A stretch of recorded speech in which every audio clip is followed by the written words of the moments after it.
Welcome to Success in Doses. I'm your host, Saleh. This podcast is about the real journeys behind meaningful careers, the pivots, the risks, the moments of doubt, and the lessons that shaped who we become. Each episode, I sit down with people who are building impactful lives and careers, and we break down the experiences that help them get there. Because success rarely happens overnight, it happens in doses. Let's dive in on Becoming on Purpose.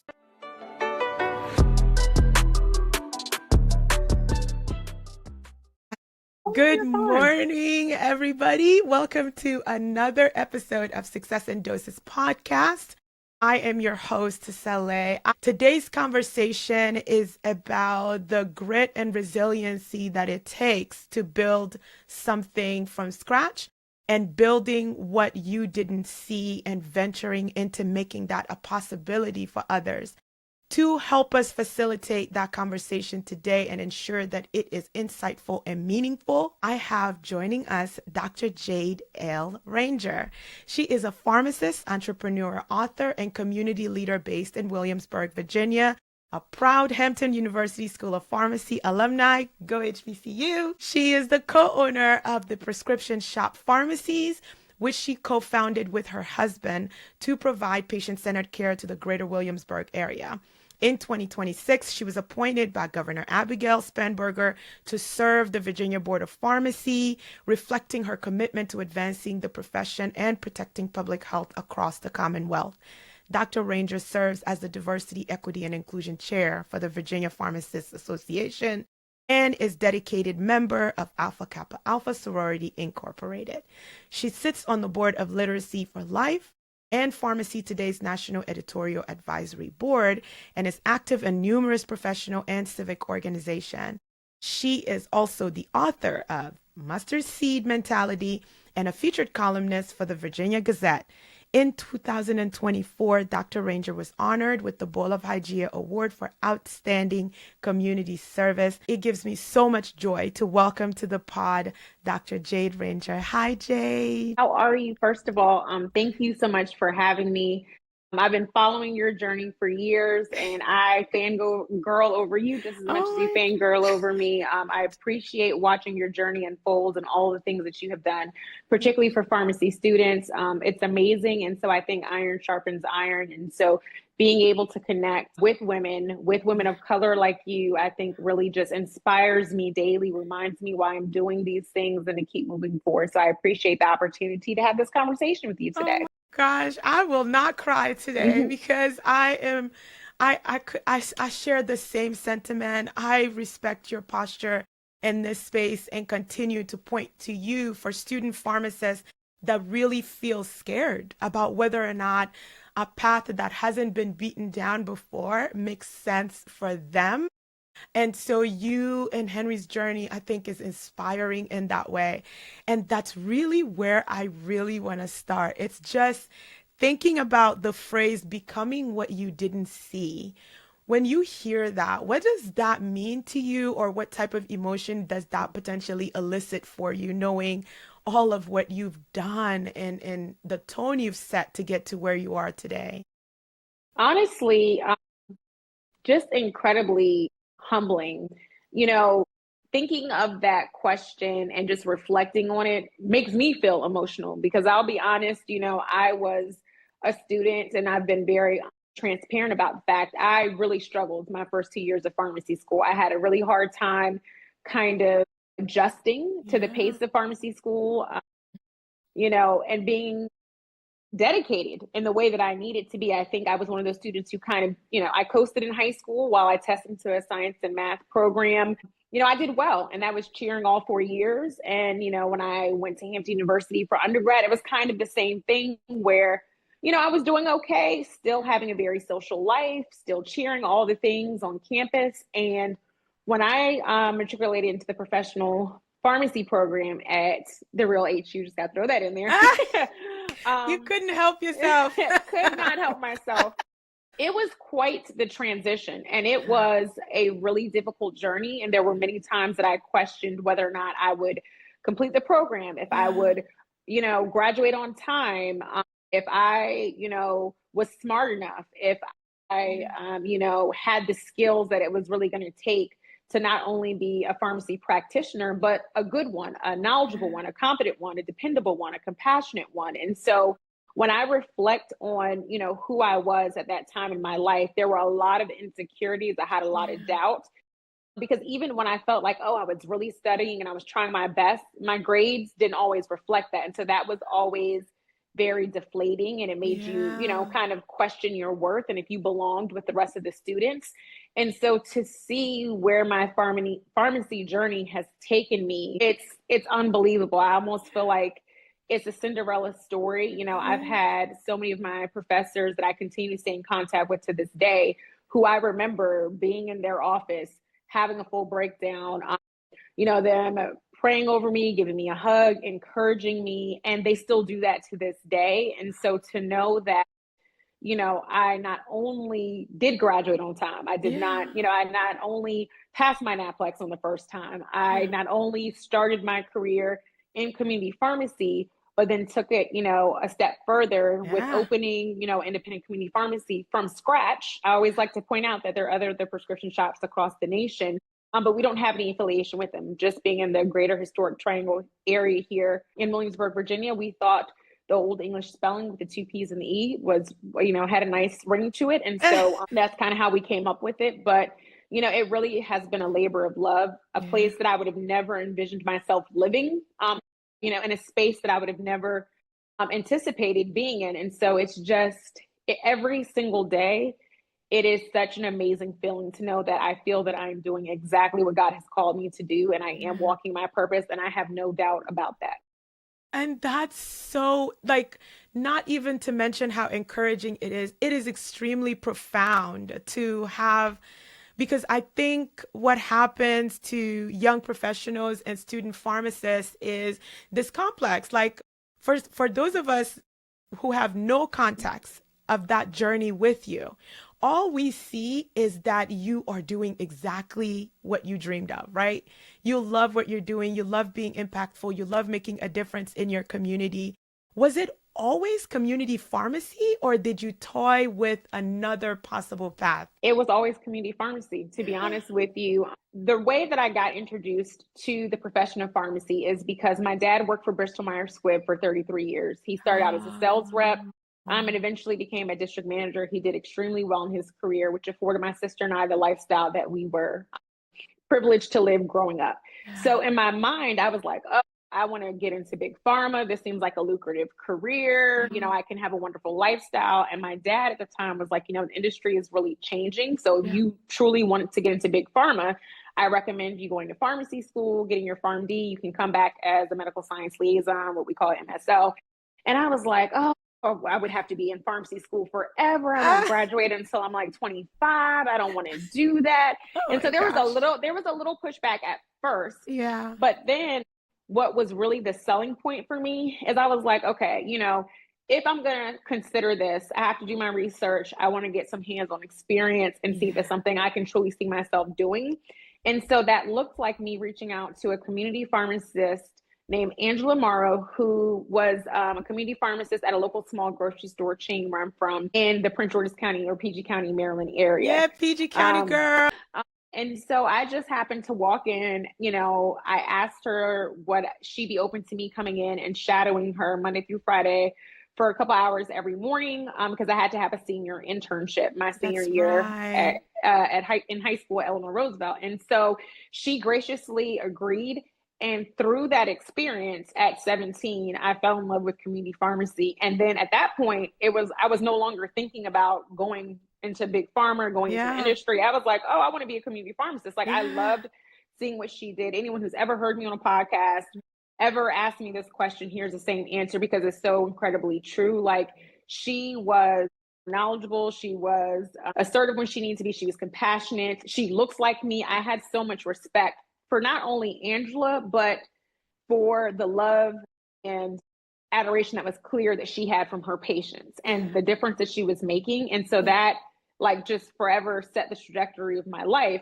And so at that point, going into pharmacy school, oftentimes, particularly during the time frame I was in pharmacy school, which was 2008 to 2012, you saw this major shift where it was like, it was two options that people ever talked about in school, retail or residency. And it was like always kind of this, rivalry between who wants to do retail versus who wants to do residency. Yeah.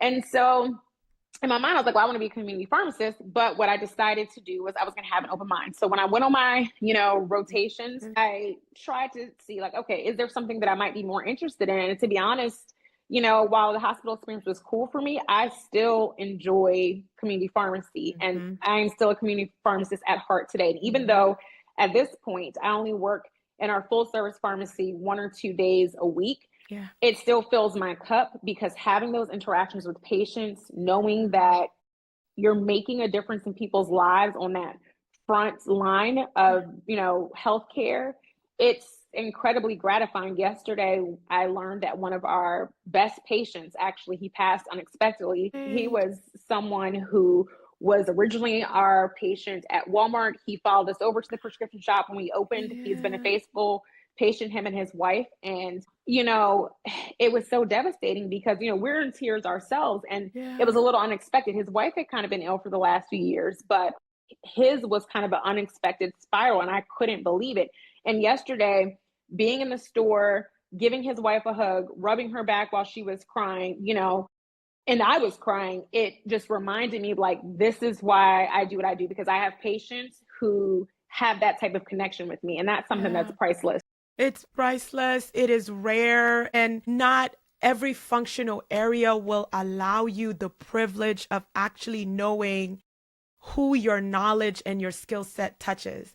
And I think that community pharmacist, and I fell into AmCare and got a little bit of taste of that and managing people chronically. So I can completely understand, like, once that relationship is established, because you really are part of their health journey. Like, you're not just trying to see them through the flu or the broken arm. You're not there just for the crisis, but you become this integral part of their entire health journey. And there is something super magical about it.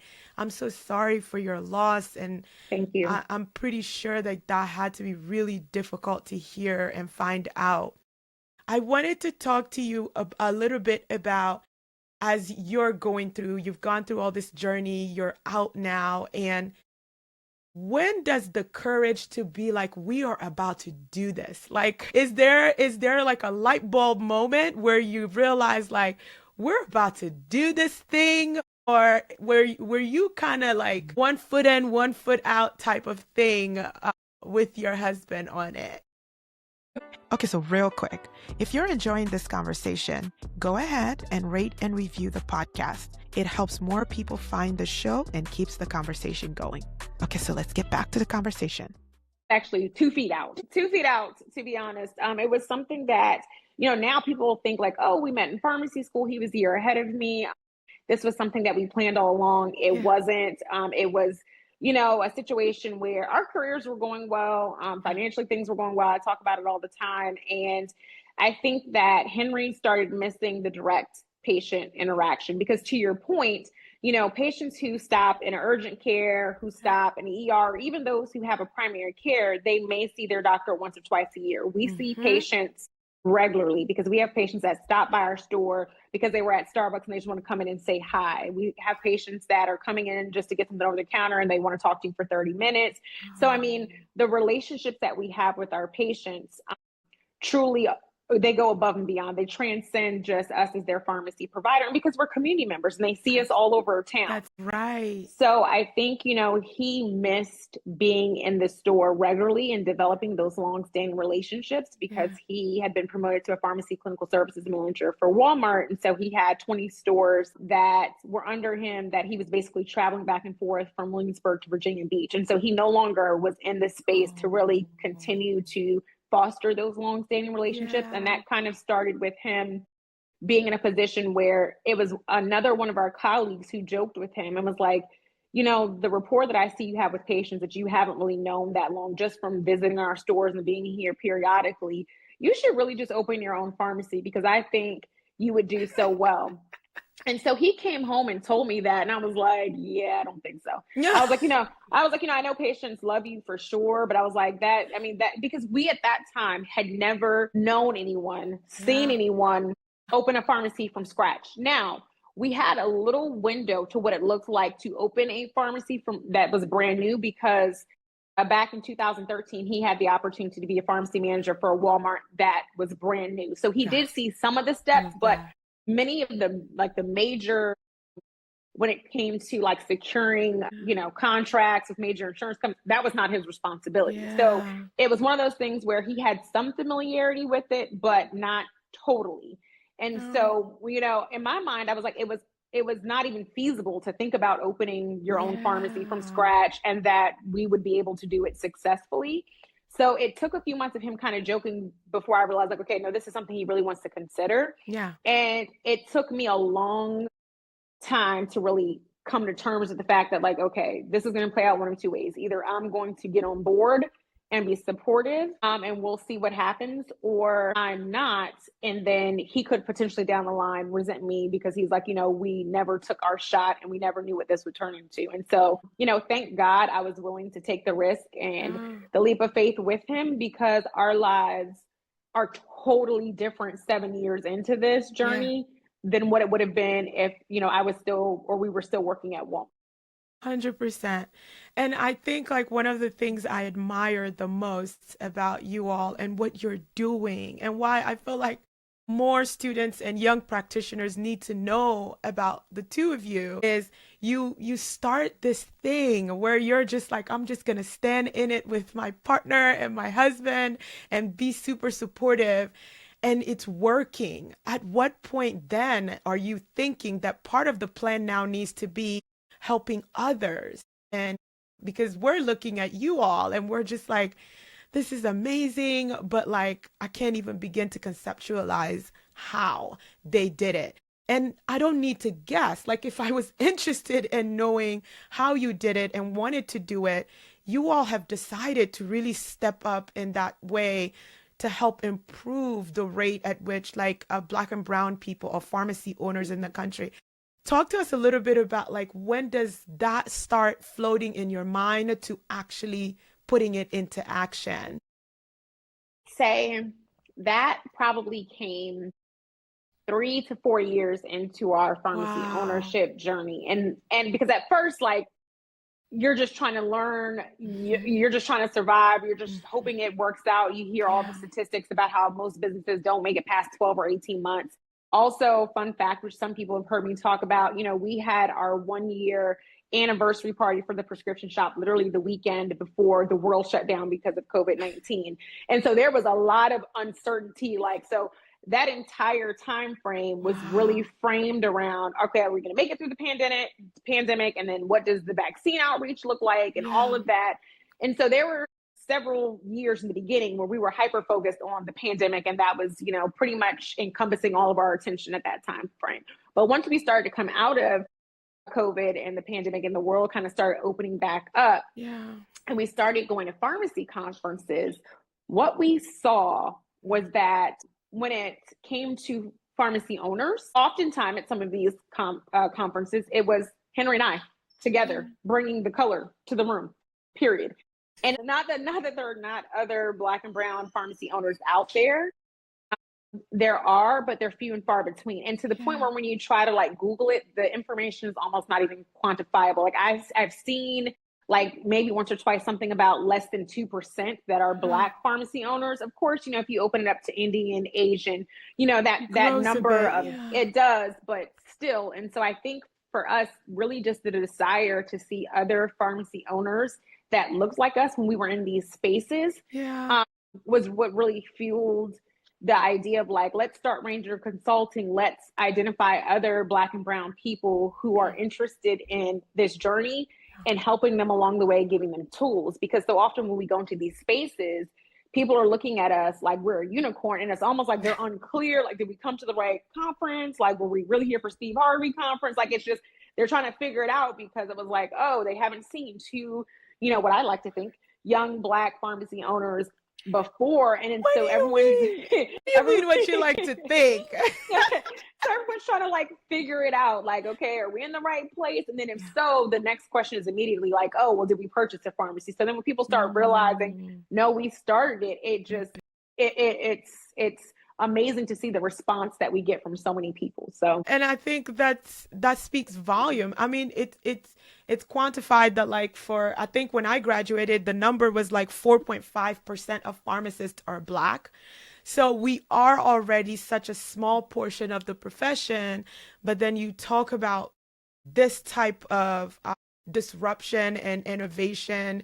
It doesn't matter how passionate you are. When you see those statistics, it put a little bit of fear in your heart. And I think that's why I admire you guys being like, whether the need is quantifiable or not, our lived experiences tell us that there's space for people who look like us for us to show them the how to.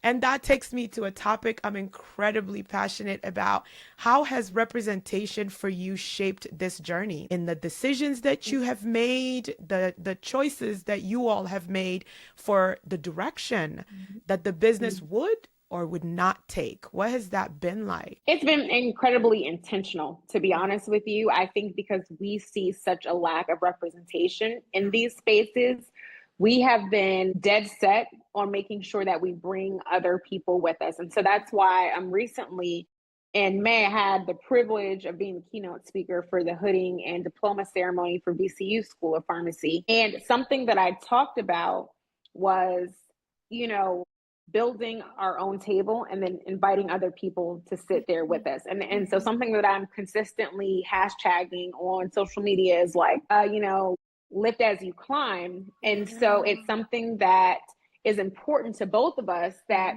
now that we have broken into some of these spaces, we want to make sure that we bring other people with us. And so that looks like us hiring other pharmacists from, HBCUs and from our alma mater. That looks like us being preceptors for other HBCUs, including the real HU Hampton University and also Howard College of Pharmacy. And it looks like us taking the extra time to really mentor students, and they become little brothers and sisters to us. Many of them come in, whether they're there on an official rotation or just to visit, express they've never been in a Black-owned pharmacy before. They've never seen this. They are always so excited, so inspired, and you can feel that energy from them. And so it makes you want to give back to them more, build them up more, show them what's possible, help them understand that if this is something that you are truly interested in, there is a path forward. There is a space for you. It's not easy.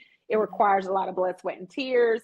I tell people all the time, do not get, misled by all of the highs that you see on social media from us, because I try to be honest and share the lows too. And it is a lot of work. It is not easy. It takes a lot of sacrifice, both personally and professionally. Because at the end of the day, if, it hits the fan, it's on Henry and me, we are responsible. We have, between our two locations, there's a total of 20 staff members, including the two of us. We've got 4 pharmacists in total. We've got 2.5 delivery drivers, and then we've got everyone else, pharmacy technicians. So these people are relying on us for their income. So every decision that we make, we have to be thinking of them. We have to be thinking of the example that we're setting. We have to be mindful of the fact that other people are watching us. And so it's something that we are very well aware of, and we don't take for granted. Oh my goodness. I want to ask you an entrepreneurship question, because as an emerging entrepreneur, I struggle with unclenching my fist. Like I building a team, because I feel like I can recall every single epiphany and moment of what I decided to create or not create, pursue and not pursue. The possibility of bringing others into that and what I've created that I feel really proud of. It's a real anxiety. I'm trying to think, you're telling me a staff of 20. What is that like? Like after you've got this clear vision of this is where we're headed, it's time to get some help up in here. Where you guys work, like how do you manage that? It has been a journey. I will tell you that most of the time, what people expect to hear when they ask you what's the hardest part of entrepreneurship, is like the financial piece. And I'm not gonna, diminish that. That's still a very hard piece, particularly with the PBMs, the IR fees that you always hear us talk about. That being said, it is managing the people. It is a very precarious place to be, particularly for us, because we are people who are in our late 30s who manage a staff of people who are basically around our age or a little bit younger. And so that sometimes can create different dynamics. Like, to give you an example, today we were doing our quarterly evaluations. And so that was something that took us like 3.5, 4 hours to complete between 2 locations, because we try to have meaningful interactions, conversations with our staff members. And we try to be very honest and transparent in what we like to call our grows and glows. And obviously everyone is doing something well. Everyone has space for improvement, including Henry and I. And so part of that conversation is we always remind them, like, hey, we might be 7 years in, but we are still learning as we go. Is there something that we could be doing to better support you? Is there something that, we've done that, you're like, hey, I didn't appreciate this, or whatever the case may be, because we're also all human. And so we want to make sure that, just like your family who you love, sometimes people get on your nerves, sometimes there can be friction. It's the same thing in a family, particularly when we've been working together for quite a few years now. And so one of the, I think, parts that I really struggled with in the beginning was letting go of certain tasks and responsibilities and not being a micromanager, because I, like many pharmacists and probably like you, am a total type A personality. I am like, got a terrible case. And I know we always overuse the like OCD, but it's so real for me. And I'm so particular, and I struggle more than anything else from being a perfectionist. So like if we roll out a new service or whatever, I want it to be perfect. I want it to be flawless. I want to make sure we've thought of all of the issues, the potential kinks, so we can be mitigating whatever comes up. And so I'm very particular. And so that can be hard to kind of let go of some of the control and rely on other people, because at the end of the day, no one's ever going to be as invested in your business as you are. That being said, there are plenty of people who, when you incentivize them with growth opportunities for leadership, with pay increases, we have staff members who are very invested in the prescription shop, the success of the prescription shop, wanting to see it grow. They, and so today, what I was talking about for so many of them is like, I have been so blessed to be in a position where I finally let go of some of the reins and see the way that certain people have stepped up, spearheaded projects, taken certain ideas and completely run with it. And now we're just basically in a place where I have certain people that manage different aspects of the business, and they just report back to me and they check in with us and they let us know. And it has been the most refreshing, I think, space to be in the last couple of years, since I really kind of let go of some responsibilities to just see other people step up. And I think the lesson that it's taught me is that if you give people an opportunity, they will step up. People, some people really thrive from having more responsibility, having a little bit more autonomy. And so that has been a journey for sure, but I'm glad to have finally arrived in this place. And now I'm happy to say that, Henry and I can be in a situation where, we can be away from the store for a week and a half, 2 weeks from both locations. And people will still text us from time to time. People will still call us from time to time, but automatically both locations can run like a well-oiled machine without us ever stepping foot inside. So that is a milestone in itself to reach, I think, because 2 separate locations, but it also probably speaks volume to the fact that you have good processes in place, right? Like, places don't run themselves. Places don't run themselves. We love to think so, but that's really, really amazing. Yeah, I'm learning, and this is the year that I think I'm going to have to step back.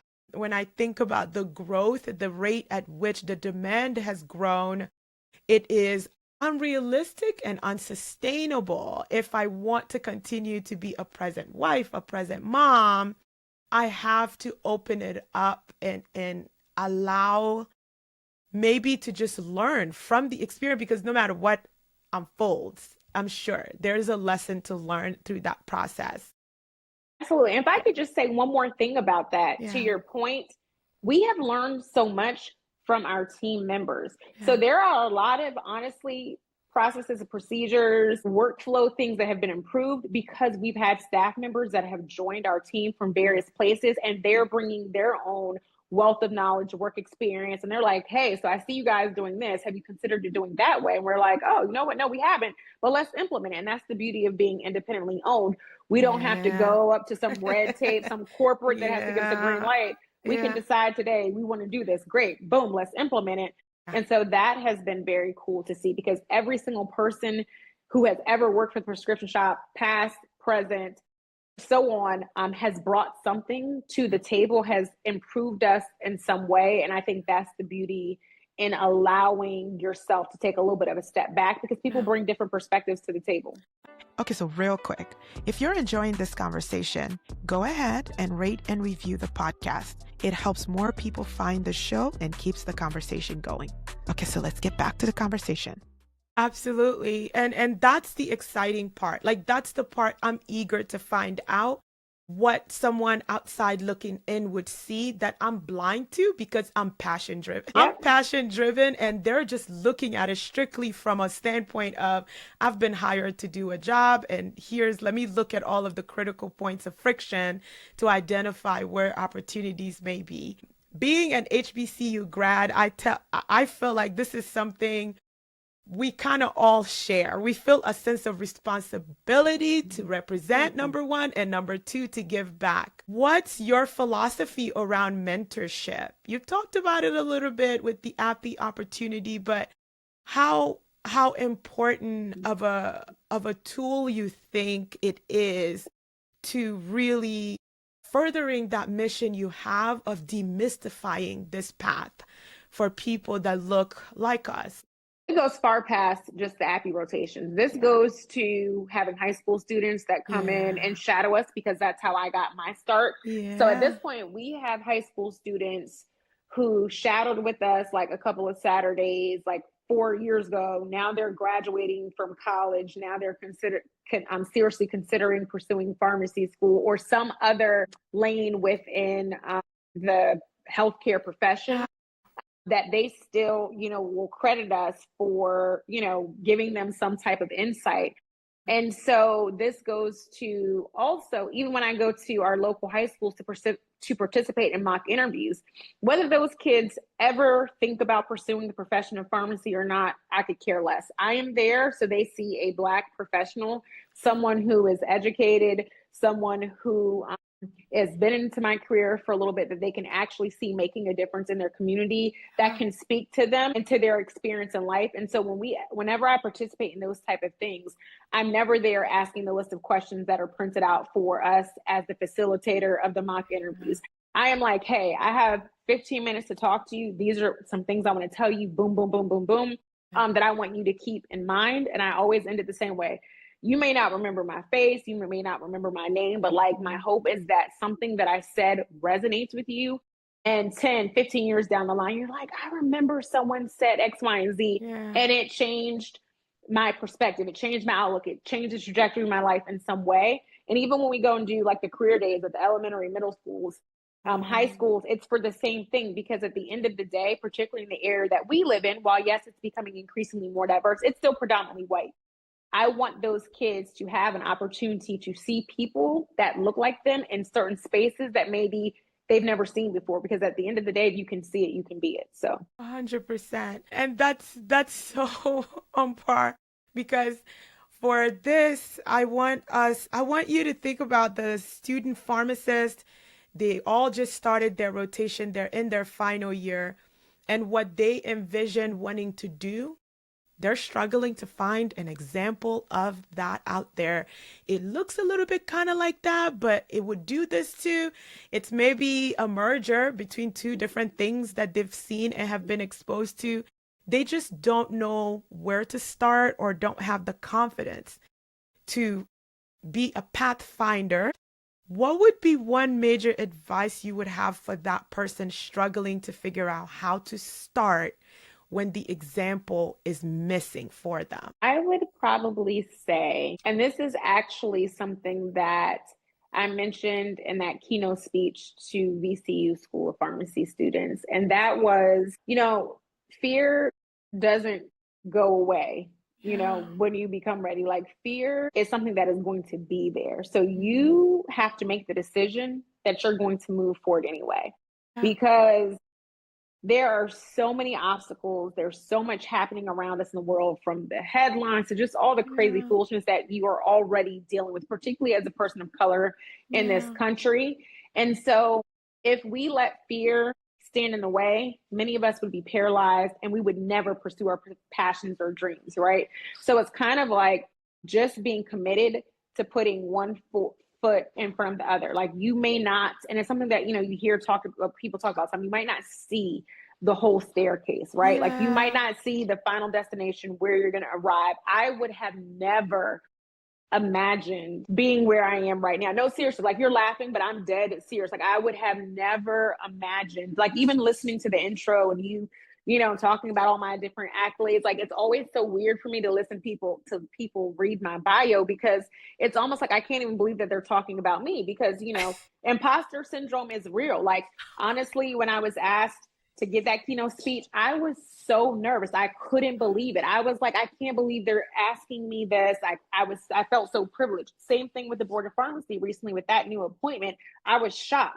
And Yeah. so it starts to almost become and feel unreal that other people are seeing something in you, because again, we Yeah. didn't start out this journey Yeah. seeking, these opportunities or these accolades. That was never the goal. Yeah. Like it was just us having a conversation about wanting to bring back real patient care the way that we Yeah. saw fit, without all the red tape, and kind of Yeah. deciding to do it our own way. So I would say fear is an obstacle that a lot of people let prohibit them for Mhm. the rest of their life. Don't let that be your story.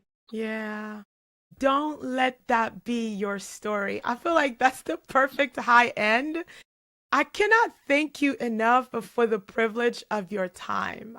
With everything you have going on, I truly, truly appreciate you taking the time to come share. I think you are definitely a person and a voice I want my audience to know exists. And I love to impart hope. Like, I think that again, your story, I love it because it was just like, we're gonna do this thing, whether the blueprint exists or not. And then the parts of it that we figured out, we are going to help other people that are also trying to figure it out. I appreciate your time and admire you and Henry so much. And I wanted to say thank you for doing this. I really and truly appreciate it, Jade. Absolutely. Thank you for having me. As always enjoy engaging with you, chatting with you. So I appreciate the privilege of you inviting me on your show. And I hope that your listeners, something that I said will resonate with them as well. But thank you again for the invitation to participate. Absolutely. Okay, so now that it's just us, I loved this episode and recording the episode. First of all, Jade's energy, it's so calming, so reassuring. She puts you at ease. It was a super, super dope experience getting a chance to talk to her. If it's your first time meeting Jade, please, please, please, please go and support her. But I think the biggest thing that this episode kind of showed us is that the next path doesn't need to be clear. A lot of the stories that Jade shared today really was just about number one, resilience, sharing that story about the fact that pharmacy school started out not very reassuring and that journey felt a little bit shaky for her, and the self-doubt that she kind of had in the beginning. When we take that student pharmacist and reconcile it with the community leader and the disruptor that her and Henry are today, it's difficult to even believe that someone like that ever went through a period where they thought that something that they could dream of may not be possible. But I think that's what I love about Jade. It's the fact that, number one, the honesty and candor with which she shares.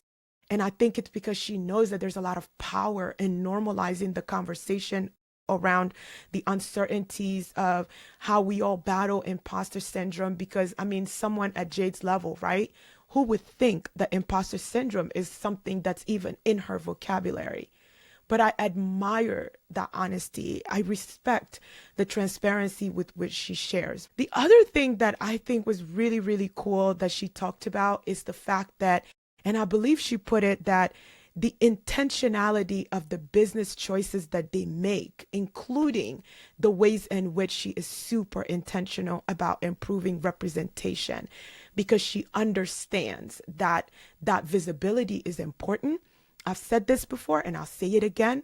Seeing other people do big things gives you permission. It gives you permission to know that there is nothing supernatural about it.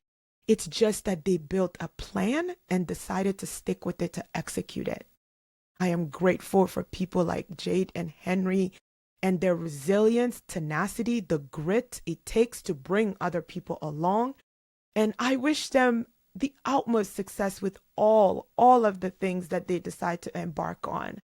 As always, I'm grateful that you're choosing this podcast to start your Monday morning with. If what you hear on this podcast you found meaningful, please subscribe to the podcast. Please rate and review the podcast. It really does go a long way in helping other people discover the podcast and support us.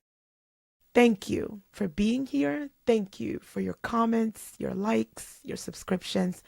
And I will see you guys again next Monday with another powerful and phenomenal episode on becoming on purpose. Okay, bye. If this episode gave you something to think about, something to hold on to, or even something to act on, I want to ask you for one more thing. Take a moment to rate and review the podcast. It feels really small, but it's actually one of the biggest ways you can support this show. It helps more people find these conversations and become part of this community we're building right here on Success and Doses.